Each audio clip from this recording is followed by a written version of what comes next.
Hey everybody, Who's Your Jedi here with another review for you. This time talking episode 5 of season 2 of Star Wars Rebels called Wings of the Master. And all in all, I thought this episode was kind of okay.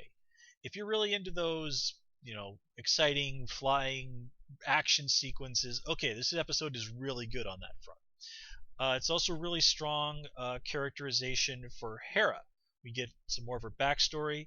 She talks about witnessing the Battle of Ryloth, which we saw on Clone Wars. In the new in the novels, again, remember she briefly talks about her father, I believe. He was a character we saw briefly on Clone Wars. He popped up in the novels that are considered official canon for the new Star Wars continuity. And I mean, there are also a few other little nods,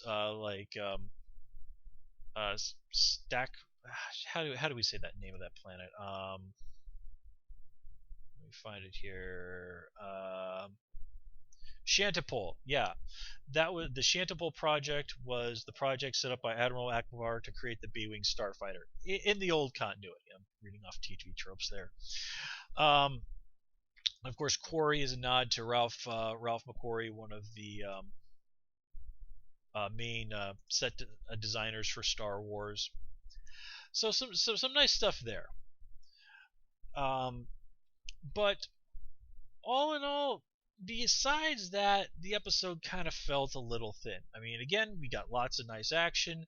That bit where Hera gets to go out there and kind of give that speech about, why she loves flying so much. That's really nice.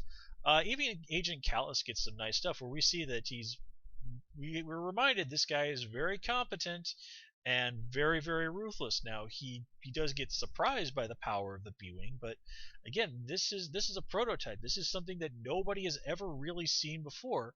So it's not it would be a little unfair to sort of lay that fully on Kallus. He had literally, like, nobody has ever really seen anything like this before. So yeah, of course he's going to be surprised. And of course, the B-Wing goes on to be one of the main fighters for the Rebel Alliance. So here we sort of see the origin of the B-Wing. And we also get to see Hera promoted to the leader of Phoenix Squadron.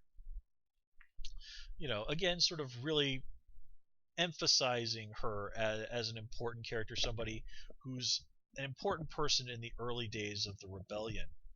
Now, maybe she's not exactly like, say, Juno Eclipse in the previous continuity.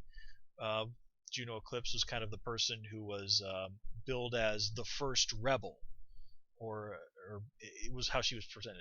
She was an Imperial officer who was one of the first people to basically wasn't one of the founders of the Rebel Alliance to be part of it.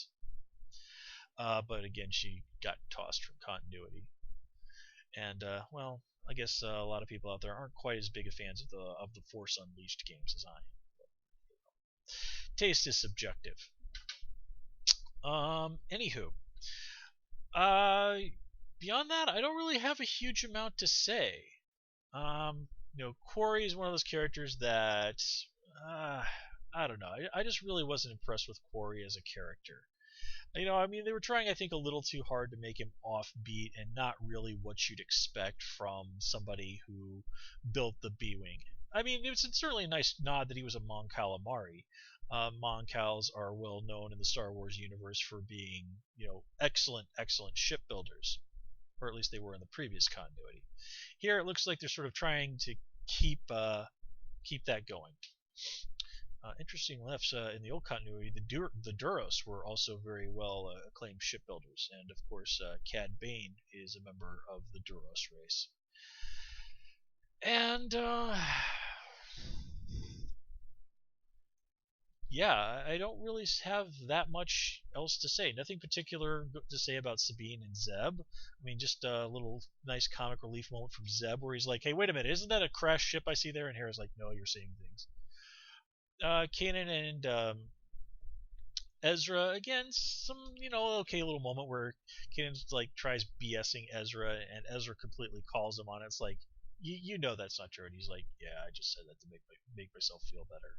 I mean that's nice stuff, and it certainly is, of course, good to see how this is a nice episode, is a nice example of how the rebels started snowballing.